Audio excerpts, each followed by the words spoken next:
ये आकाशवाणी है। अब आप विमलेंदु पांडे से समाचार सुनिए।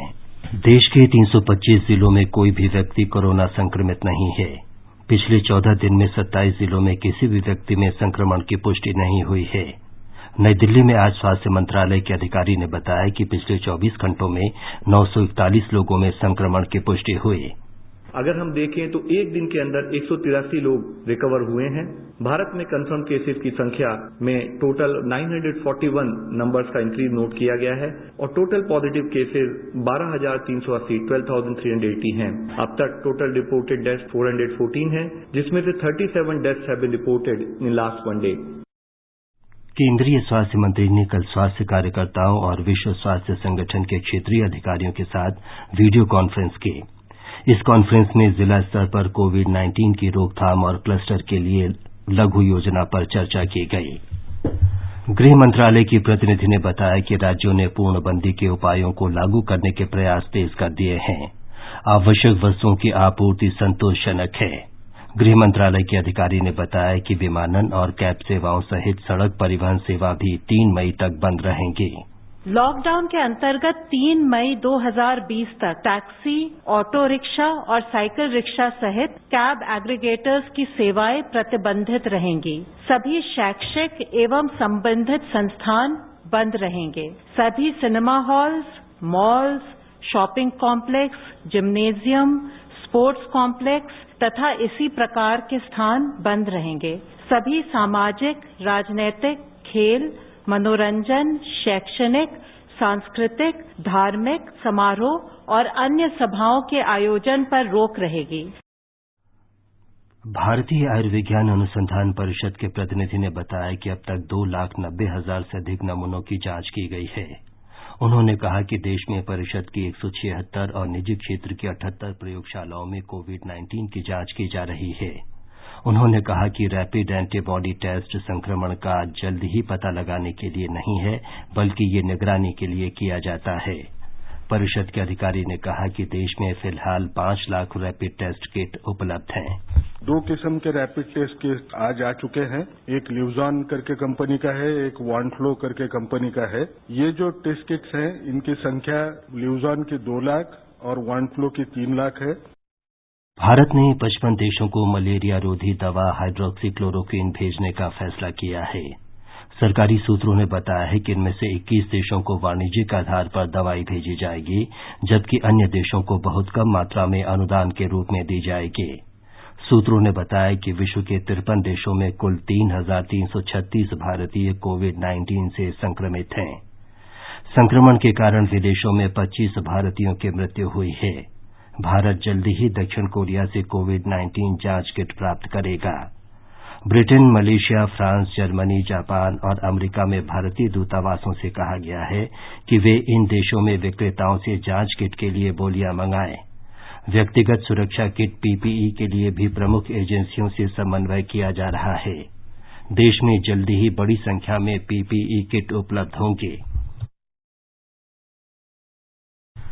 केंद्रीय गृह मंत्रालय ने निर्देश दिया है कि सरकारी अधिकारियों और कार्यालयों में किसी भी उद्देश्य के लिए जूम मीटिंग प्लेटफॉर्म का इस्तेमाल नहीं किया जाना चाहिए। मंत्रालय के परामर्श में इस प्लेटफॉर्म के इस्तेमाल के प्रति चेतावनी दी गई है। प्राइवेट यूजर्स को भी ये सुनिश्चित करने को कहा गया है कि इस प्लेटफॉर्म के इस्तेमाल के संबंध में भारत की कंप्यूटर सुरक्षा एजेंसी सर्ट-इन की एडवाइजरी का पालन किया जाए।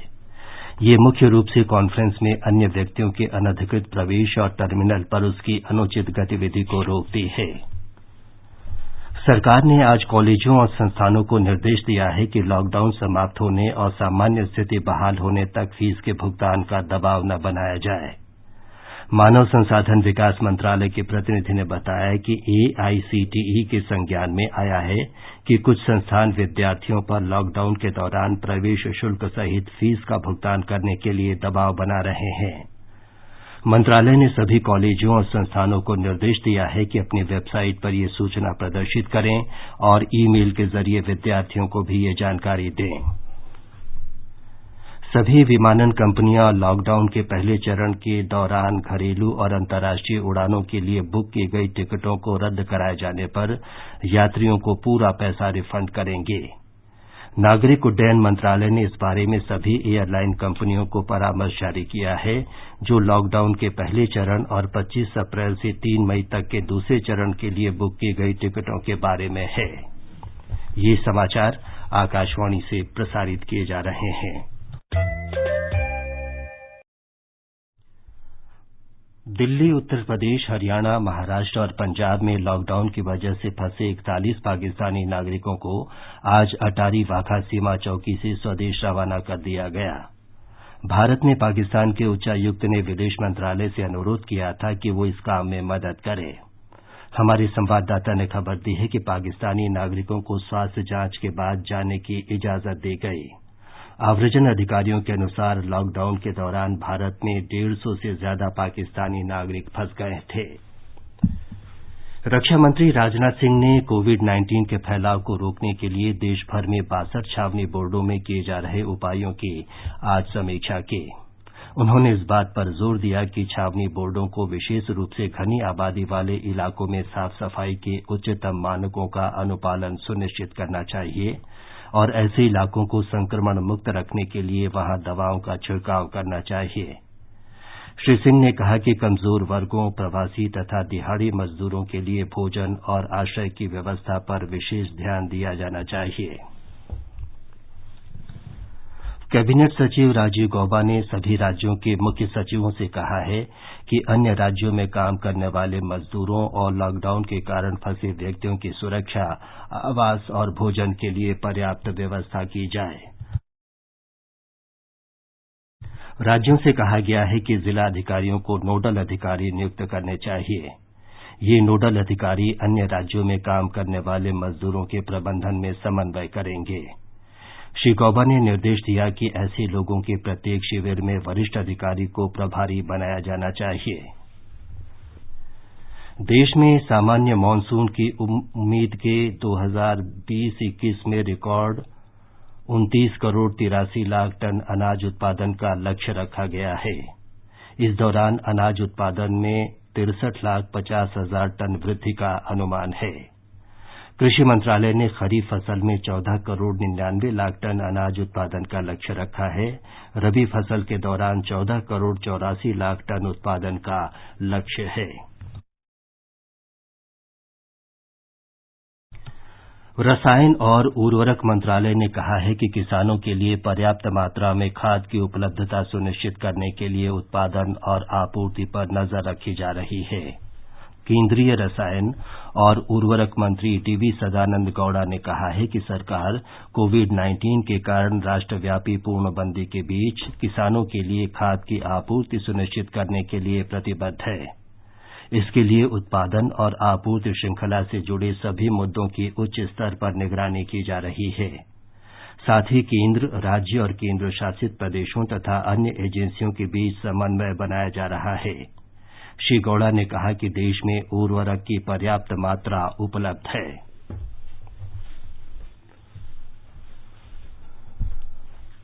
उत्तर प्रदेश के मुख्यमंत्री योगी आदित्यनाथ ने सभी जरूरतमंद और असहाय लोगों को राशन तथा 1-1 हजार रुपये की सहायता राशि प्रदान करने का निर्देश दिया है। उन्होंने कहा कि चाहे ये लोग किसी योजना के तहत आते हैं या नहीं। मुख्यमंत्री ने आज लखनऊ में लॉकडाउन पर एक समीक्षा बैठक की, जिसमें सभी जरूरतमंद लोगों को खाना उपलब्ध कराने के लिए सामुदायिक रसोई बनाने की आवश्यकता पर जोर दिया गया। अंडमान निकोबार द्वीप समूह में कोरोना के फैलाव को रोकने के लिए 10 लाख की स्थानीय आबादी में से लगभग 2,500 लोगों के नमूनों की समेकित जांच की जा रही है। पोर्ट ब्लेयर में आईसीएमआर प्रयोगशाला के निदेशक डॉक्टर पी विजयचारी के सुझाव पर पूल टेस्टिंग का नया तरीका अपनाया गया है। इससे जांच क्षमता 5 गुना अधिक हो गई है और प्रतिदिन 1,000 नमूनों की समेकित जांच हो रही है। 30 से अधिक राज्यों के वक्फ बोर्ड ने रमजान के दौरान लॉकडाउन और सुरक्षित दूरी बनाए रखने के नियमों को सख्ती से लागू करने के निर्देश दिए हैं। इसके साथ ही ये समाचार बुलेटिन समाप्त हुआ।